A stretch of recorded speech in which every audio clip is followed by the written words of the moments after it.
नमस्कार दोस्तों, मैं ओमवीर यादव अपने YouTube चैनल पर आपका स्वागत करता हूं, वंदन करता हूं, नमन करता हूं। दोस्तों, आज हम ग्लोब पर अक्षांश एवं देशांतर के बारे में चर्चा करेंगे, जो कि बहुत ही सरल ढंग से आपके समझ में आएगा। कृपया ध्यान से सुनें। आप पिछले अध्याय में पढ़ चुके हैं कि हमारी पृथ्वी गोलाकार नहीं है। यह उत्तर एवं दक्षिणी ध्रुव पर थोड़ी चपटी तथा मध्य में थोड़ी उड़ी हुई है। कि आप कल्पना कर सकते हैं कि ये कैसी दिखाई देती है। इस संबंध में जानकारी प्राप्त करने के लिए आप अपनी कक्षा में सावधानीपूर्वक ग्लोब को देखिए। ग्लोब पृथ्वी का लघु रूप में एक वास्तविक प्रतिरूप है। ग्लोब विभिन्न आकार एवं प्रकार के हो सकते हैं। बड़े ग्लोब को आसानी से एक स्थान से दूसरे स्थान तक नहीं ले जाया जा सकता है। पॉकेट में रखने वाले योग्य ग्लोब को गुब्बारों जैसे ग्लोब में इनमें हवा भरी जा सकती है एवं आसानी से एक स्थान से दूसरे स्थान तक ले जाए जा सकते हैं। ग्लोब स्थिर नहीं होते, उन्हें उसी प्रकार घुमाया जा सकता है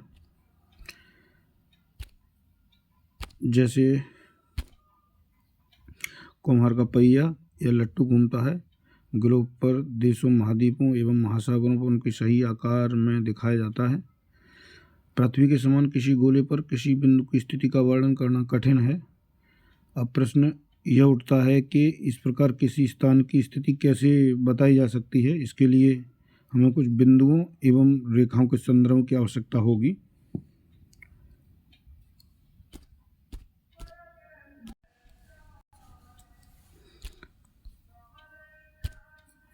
आप देखेंगे कि एक सुई ग्लोब में झुकी हुई अवस्था में स्थित होती है, जिसे अक्ष कहते हैं।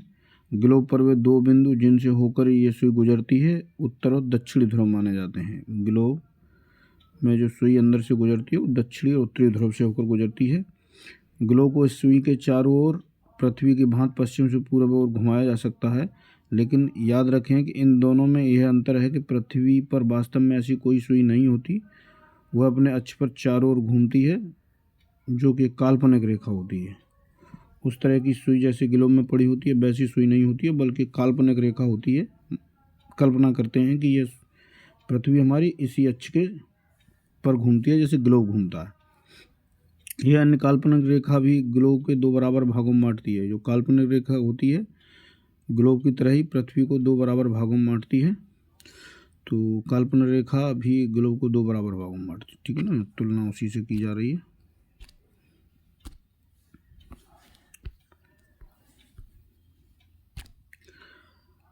इसे विषुवत वृत्त कहा जाता है। पृथ्वी के उत्तर में स्थित आधे भाग को उत्तरी गोलार्ध और दक्षिण वाले आधे भाग को दक्षिणी गोलार्ध कहा जाता है। जैसे ये उत्तरी गोलार्ध है, ये नीचे दक्षिणी गोलार्ध है। ये दोनों बराबर आधे भाग होते हैं। इस प्रकार विषुवत वृत्त पृथ्वी पर एक काल्पनिक वृत्त बनाता है। यह पृथ्वी के विभिन्न स्थानों में स्थिति बताने के लिए महत्वपूर्ण संदर्भ बिंदु है। विषुवत वृत्त में ध्रुवों पर स्थित सभी समानांतर वृत्तों को अक्षांश रेखाएं और देशांतर रेखाओं के बारे में भी आगे देखेंगे कि अक्षांश रेखाएं कौन सी होती हैं, देशांतर कौन सी होती हैं। अक्षांश रेखाओं को अंशों में मापा जाता है। अक्षांश को अंश इससे भी पकड़ सकते हैं। अक्षांश को अंश के रूप में मापा जाता है।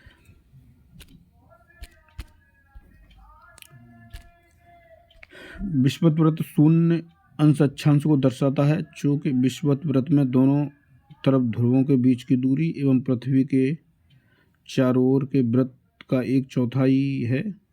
अतः इस प्रकार माप होगा 360 अंश होता है पूरा 1/4 यानी 90 अंश।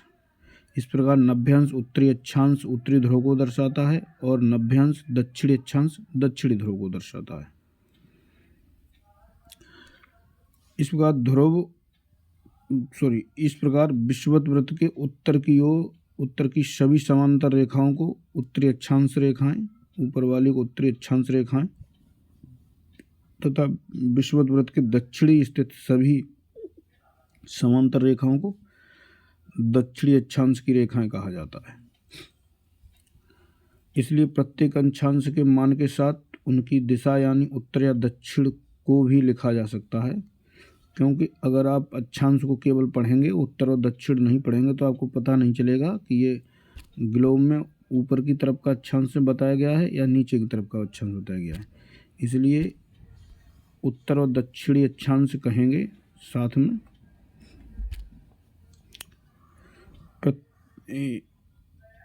इसलिए प्रत्येक अक्षांश के मान के साथ उसकी दिशा यानी उत्तर या दक्षिण को भी लिखा जाता है। सामान्यतः इसे उत्तर या दक्षिण अक्ष से ये ऊ या द अक्षर से व्यक्त किया जाता है शॉर्ट में। उदाहरण के लिए महाराष्ट्र में चंद्रपुर और ब्राज़ील का दक्षिणी अमेरिका में बेलो हॉरिजॉन्टे दोनों एक ही अक्षांश 20 अंश पर स्थित हैं, लेकिन चंद्रपुर विषुवत वृत्त के 20 अक्षांश उत्तर ऊपर की ओर तथा बेलो हॉरिजॉन्टे विषुवत वृत्त के 20 अक्षांश दक्षिण की ओर नीचे की तरफ, ग्लोब में नीचे की तरफ स्थित है। तो इन दोनों की स्थितियों को ये उत्तर और दक्षिण लिखा है, इसीलिए हम लोग ग्लोब पर ऊपर और नीचे जा सकते हैं। अगर केवल अंश अंश लिखा होता तो कन्फ्यूजन होता, इसलिए इनको स्थिति को बिल्कुल क्लियर करने के लिए उत्तर और दक्षिण लिखना आवश्यक है। इसलिए हम कह सकते हैं कि चंद्रपुर 20 उत्तर अक्षांश पर और बेलो हॉरिजॉन्टे 20 उत्तरी दक्षिणी अक्षांश पर स्थित है। चित्र में 2.2 में स्पष्ट रूप से जैसे जैसे विषुवत अक्षांश रेखा का आकार घटता है, तो 2.2 चित्र को देखते हैं कौन सा है। देखिए ये है चित्र, इसमें क्या है, जो विषुवत वृत्त है वो सबसे बड़ी अक्षांश रेखा होती है और धीरे धीरे ऊपर की तरफ जाते हैं तो ये अक्षांश रेखाएं घटती चली जाती हैं और अंत में एक बिंदु में परिवर्तन हो जाती है। वैसे ही नीचे स्थिति होती है। ये ऊपर वाली उत्तरी अक्षांश रेखाएं हैं और नीचे वाली दक्षिणी अक्षांश रेखाएं हैं।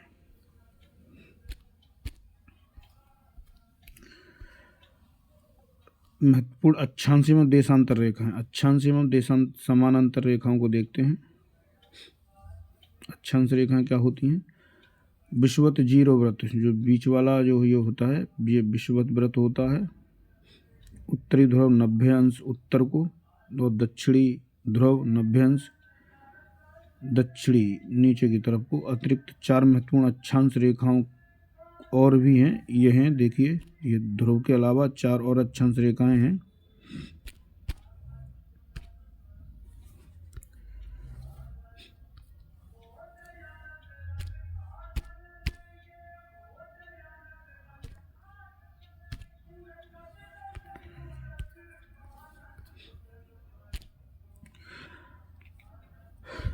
नंबर 1 उत्तरी गोलार्ध में कर्क रेखा।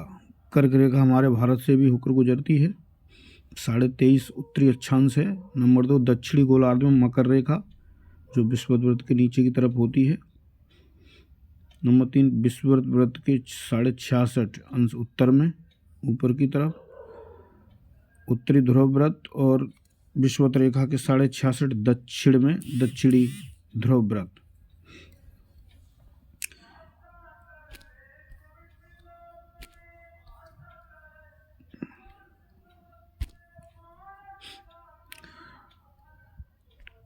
पृथ्वी के ताप कटबंध कैसे मापे जाते हैं? तो कर्क रेखा और मकर रेखा के बीच के सभी अक्षांशों में सूर्य वर्ष भर एक बार दोपहर में सिर के ठीक ऊपर होता है। जैसे ये व्रत है, ये हमारी पृथ्वी है, ये जीरो विषुवत है, तो ये कर्क रेखा और ये मकर रेखा है। तो दोपहर के समय इन दोनों रेखाओं के बीच सूर्य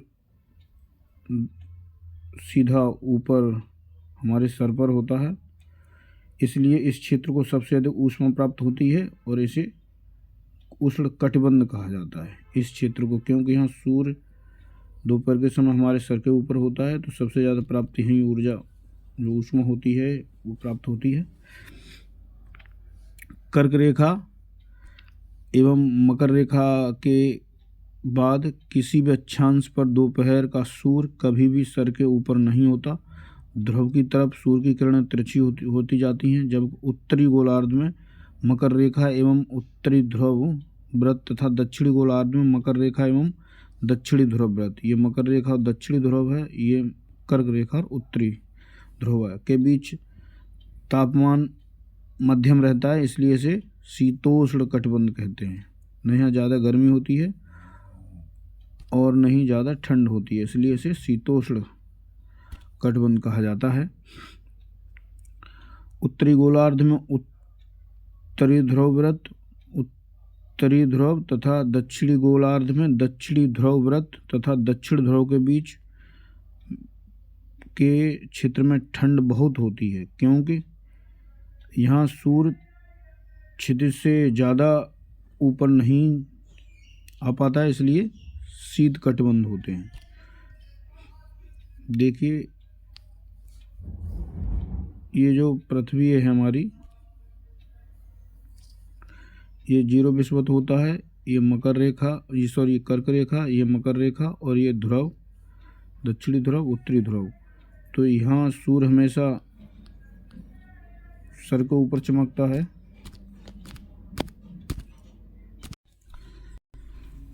तो कर्क रेखा एवं मकर रेखा के बीच में सूर्य दोपहर में सर के ऊपर होता है, इसलिए यहाँ पर सबसे अधिक ऊष्मा प्राप्त होती है। इसे उष्णकटिबंधीय क्षेत्र कहा जाता है।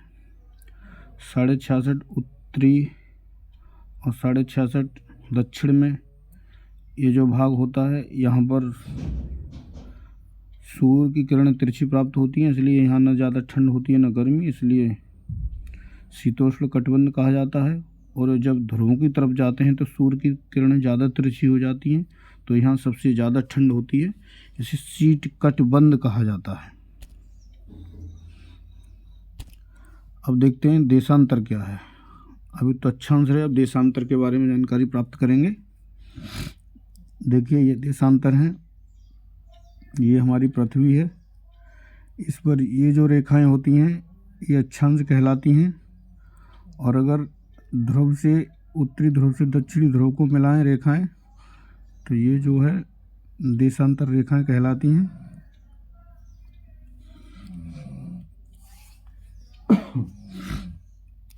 किसी स्थान की स्थिति बताने के लिए उस स्थान के अक्षांश के अतिरिक्त कुछ और अन्य जानकारियों की आवश्यकता होती है। आप देख सकते हैं कि प्रशांत महासागर में स्थित टोंगा द्वीप एवं दक्षिण महासागर में स्थित मॉरिशस द्वीप एक ही अक्षांश 20 अंश दक्षिण पर स्थित हैं। और इनकी सही स्थिति जानने के लिए यह पता करना होगा कि उत्तरी ध्रुव को दक्षिणी ध्रुव से जोड़ने वाली संदर्भ रेखा से पूर्व पश्चिम की ओर उस स्थान की दूरी, इस संदर्भ में देशांतर यामोत्तर कहते हैं। देखिए ये हमारी पृथ्वी है, और अगर ये अक्षांश रेखा हैं तो केवल मान लीजिए कि कोई देश, 2 देश हैं और इस दक्षिण की तरफ स्थित हैं, लेकिन इसी रेखा पर स्थित हैं, और आपको ये पता नहीं है कि कौन से देशांतर पर स्थित हैं, तो ये देशांतर ये भी हो सकता है, ये भी हो सकता है, ये भी हो सकता है। इसलिए सही स्थिति का पता करने के लिए आपको ये पता करना होगा कि ये यहाँ पर है कि यहाँ पर है। इसलिए इनके अक्षांश के साथ साथ देशांतर का भी पता लगाना आवश्यक होता है, तभी हम किसी देश की स्थिति के बारे में सही से जान पाएंगे। इस संदर्भ रेखा को देशांतर यामोत्तर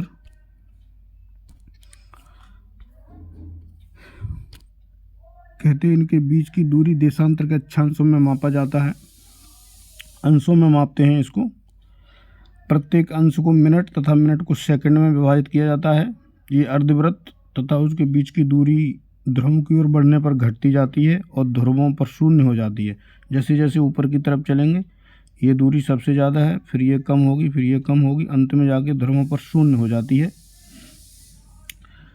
जहाँ सभी देशांतर यामोत्तर आपस में मिलते हैं, यहाँ सब जाके मिलते हैं इस ध्रुव पर। उससे पहले यहाँ पर सबसे शून्य पर सबसे ज़्यादा दूरी होती है, उसके बाद घटती चली जाती है, और ध्रुवों पर चाहे दक्षिणी ध्रुव या उत्तरी ध्रुव दोनों पर ही जा कर के ये शून्य में हो जाते हैं। कुल मिला के ये सभी रेखाएं मिल जाती हैं। अक्षांश रेखाओं से भिन्न सभी देशांतर यामोत्तर की लंबाई समान होती है, इसलिए इन्हें सिर्फ मुख्य रेखाओं में व्यक्त करना कठिन होता है। इनकी जो लंबाई होती है वो समान होती है, क्योंकि दक्षिणी ध्रुव से चलती हैं उत्तरी ध्रुव पर जाती हैं, या उत्तरी ध्रुव से चलती हैं दक्षिणी ध्रुव पर, तो उनकी दूरी समान रहती है। तब सभी देशों को निश्चित किया गया कि ग्रीनविच जो है ग्रीनिच, जहाँ ब्रिटिश राजकोषीय वेधशाला स्थित है, से गुजरने वाली यामोत्तर में पूर्व और पश्चिम की ओर गिनती शुरू की जाए। जैसे ये जो है मुख्य यामोत्तर रेखा है, इसके इधर गिनती अलग से की जाएगी, इधर से की जाएगी, तो ये पूरब रहेगा, इधर पश्चिम रहेगा, ये पूर्वी देशांतर, ये पश्चिमी देशांतर इधर। इस यामोत्तर को प्रमुख यामोत्तर रेखा कहते हैं। जो बीच में होती है ये डॉट डॉट करके दिखाई गई है, इसको प्रमुख यामोत्तर रेखा कहते हैं। इसका मान 0 देशांतर तथा यहाँ से हम 180 पूरब की ओर जाते हैं और 180 पश्चिम की गणना करते हैं। प्रमुख यामोत्तर तथा 180 यामोत्तर मिलकर पृथ्वी को दो बराबर समान भागों में, पूर्वी गोलार्ध और दक्षिणी गोलार्ध में विभक्त करते हैं। जैसे ये हमारी मुख्य यामोत्तर रेखा है, जब 1 2 3 ऐसे 180 तक गिनते जाएंगे तो लास्ट में हम लोग इसके सामने पहुंचेंगे, इधर से गिनेंगे तब भी इसके सामने पहुंचेंगे। तो ये मुख्य विषुवत रेखा और 180 डिग्री वाली रेखा पृथ्वी को दो बराबर भागों में बांटती हैं।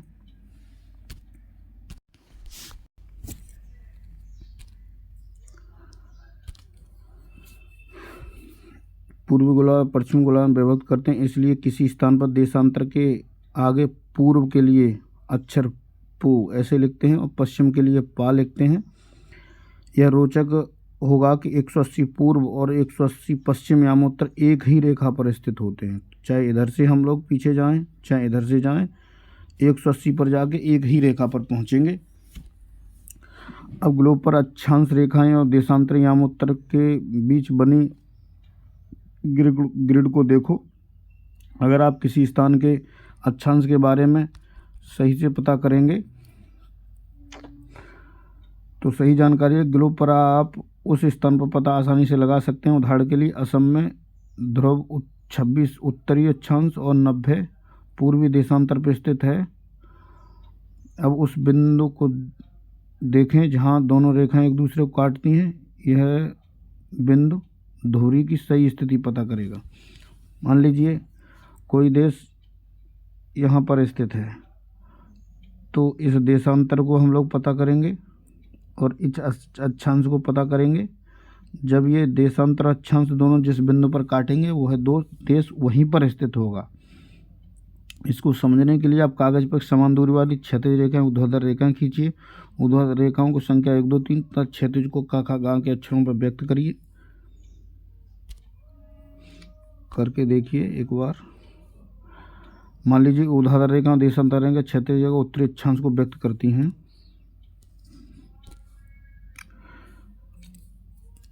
ये हमारा भारत यहाँ पर है, तो इसकी स्थिति का पता करने के लिए हमको पहले तो ये वाली रेखा पता करनी होगी, उसके बाद ये वाली रेखा पता करनी होगी, तब हम पता करेंगे कि हमारी जो भारत की स्थिति है किस जगह पर सही बिंदु का पता हो पाएगा, किस जगह पर स्थित है।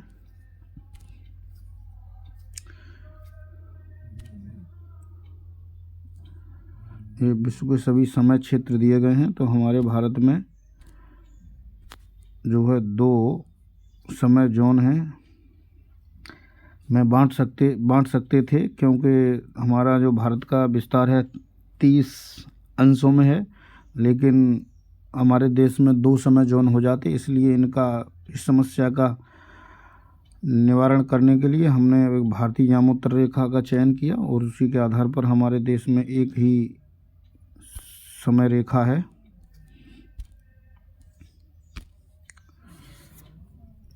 देखिए ये कागज़ है, इस पर इधर वाली रेखाओं को देशांतर कहते हैं, ये अक्षांश होते हैं। प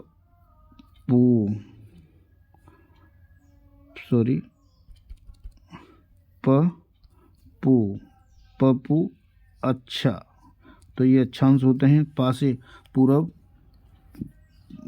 पू से पूरब और पा से पश्चिम। पूरब से पश्चिम की ओर जो रेखाएं खींची जाती हैं ये अक्षांश होती हैं, अक्षांश, और ये देशांतर होते हैं। तो अक्षांश मान लीजिए ये अक्षांश है, ये भी अक्षांश है, ये भी अक्षांश है, तो हमको ये पता करना होगा कि कौन से अक्षांश पर कोई देश स्थित है उसके बाद देशांतर रेखा ये भी है, ये भी है, ये भी है। तो ये भी पता करना होगा कि एक वाली देशांतर रेखा पर है या दो वाली देशांतर रेखा पर है, अक्षांश में इस पर है, इस पर है। जहाँ ये बिंदु काटेंगे उस देश की स्थिति वहीं पर स्थित होगी। जैसे हम लोग ग्राफ का प्रयोग करते हैं वैसे ही कर सकते हैं। आगे देखिए, देशांतर और समय। देशांतर और समय में क्या संबंध है? समय को मापने के लिए सबसे अच्छा साधन पृथ्वी, चंद्रमा और ग्रहों की गति है। सूर्योदय एवं सूर्यास्त प्रतिदिन होता है, यह स्वाभाविक ही है। पूरे देश विश्व में समय निर्धारण सबसे अच्छा साधन है। स्थानीय समय का अनुमान सूर्य के द्वारा बनने वाली परछाई से लगाया जा सकता है, जो दोपहर में सबसे छोटी और सूर्योदय तथा सूर्यास्त के समय से सबसे लंबी होती है। ग्रीनविच पर स्थित प्रमुख यामोत्तर पर सूर्य जिस प्रकार आकाश के सबसे ऊंचे बिंदु पर होता है, उस समय यामोत्तर पर स्थित सभी स्थान पर दोपहर होती है। जो भी यामोत्तर पर होते हैं उन पर सब जगह दोपहर होता है। और जैसे जैसे इधर उधर हम लोग जाते हैं तो वहाँ समय का आगे पीछे होता है। देखते हैं किधर आगे होता है किधर पीछे। चूँकि पृथ्वी पश्चिम से पूरब की ओर चक्कर लगाती है, ये भी पूछा जाता है कि पृथ्वी किस ओर चक्कर लगाती है, तो पश्चिम से पूरब की ओर चक्कर लगाती है। अतः वे स्थान जो ग्रीनविच के पूरब में हैं उनका समय ग्रीनविच से आगे होगा जो पश्चिम में है। जो पूरब में है, अतः वे स्थान जो ग्रीनिच के पूर्व में है, पूर्व का मतलब इधर है, उनका समय ग्रीनिच समय से आगे होगा तथा जो पश्चिम में है उनका समय पीछे होगा। पास से पीछे, इधर पीछे की तरफ, इधर आगे की तरफ। समय के अंतर की दर की गणना निम्नलिखित विधि से की जा सकती है। पृथ्वी लगभग 24 घंटे में अपने अक्ष पर 360 अंश घूमती है, अर्थात 1 घंटे में 15 अंश घूमती है और 4 मिनट में 1 अंश घूमती है। 24 में 360 में 24 का भाग लगाएंगे तो 15 बार जाएगा, और 15 में जब 60 में 15 का भाग लगाएंगे 4 मिनट में 1 अंश घूम जाएगी। तो हमको कुल मिला के ये घंटे का समय याद रखना है। 15 अंश घूमती है और 4 मिनट में 1 अंश घूमती है हमारी पृथ्वी। इस प्रकार जब ग्रीनिच में दोपहर 12 बजते हैं तो ग्रीनिच से पूर्व में समय होगा 15 गुणा 4, क्योंकि 1 घंटे 15 अंश घूम गई है। 1 घंटे में 4 60 मिनट, अर्थात ग्रीनविच के समय से 1 घंटा आगे होगा। अगर पूरब की ओर जाएंगे, ग्रीनविच ये है, अगर पूरब की ओर गए तो 1 घंटा ज़्यादा मिलेगा, और इधर पश्चिम की ओर गए तो पीछे मिलेगा। मान लीजिए हम 12 बज रहे हैं तो यहाँ 1 बजा होगा दोपहर का, और पीछे की तरफ जाएंगे तो यहाँ सुबह के 11 बजे होंगे जहाँ। और लेकिन ग्रीनिच से 15 पश्चिम का समय ग्रीनिच समय से 1 घंटा पीछे, यानी जहाँ वहाँ दोपहर के सुबह के 11 बजे होंगे। इसी प्रकार जब ग्रीनिच पर दोपहर के 12 बजे होंगे उस समय 180, इसके जो पीछे की तरफ जाएंगे तो हम मध्य रात्रि होगी। धीरे धीरे समय बढ़ता चला जाएगा आगे की तरफ।